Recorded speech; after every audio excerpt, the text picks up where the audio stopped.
Hello friends, কেমন আছো সবাই? আশা করছি সবাই ভালো আছো। আমিও খুব ভালো আছি। সকাল সকাল রেডি হয়ে বেরিয়ে পড়েছি অযোধ্যা যাওয়ার উদ্দেশ্যে। তো তোমার দাদাভাই যে গাড়িটা বুক করা আছে সে গাড়ির ড্রাইভারের সাথে কথা বলছিল, তো গাড়ি চলে এসছে। তো আমিও ঘর থেকে বেরিয়ে পড়েছি। এই পিছনে যে দাদাভাই আসছে এটা আরেকটা দাদাভাই, তো ও যাবে। তো এই যে পুরো ফ্যামিলি, মানে আরও দুটো ফ্যামিলি আছে, তো আমরা একসাথে বেরিয়ে পড়েছি। তো এই যে গাড়িতে চেপেও পড়েছি।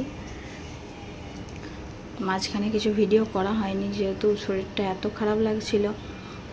তো আমরা অযোধ্যা পৌঁছেও গেছি। এই যে দেখতেই পাচ্ছ, এটা মানে রাম মন্দিরের আগের মানে ঢোকার।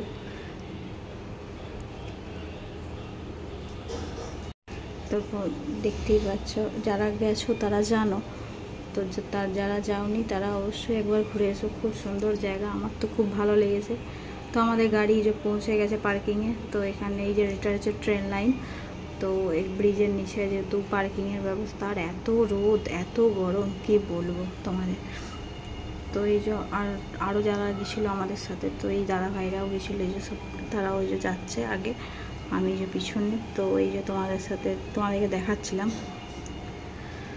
তো এটা গাড়ি পার্কিংয়ে জায়গা বলে, প্রচুর গাড়ি রাখা আছে।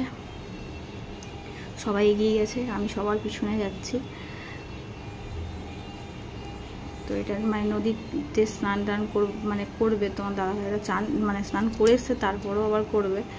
তো বাচ্চাগুলোকেও করাতে হবে, যেহেতু মানে অনেক সকাল বেরোনো হয়েছে, তো বাচ্চাগুলোকে করানো আনি। তো এই যে বাচ্চাগুলো আছে, তো তাদেরকেও স্নান করানো হবে। তো এই যে আমরা এই নদীর মানে যে এখানটায় মানে স্নান করবো সেই নদীর ঘাটটাকে যাচ্ছি। তো প্রচুর ভিড়, এত ভিড় কি বলবো, যেমন রোদ গরম দিয়েছে তেমন ভিড়।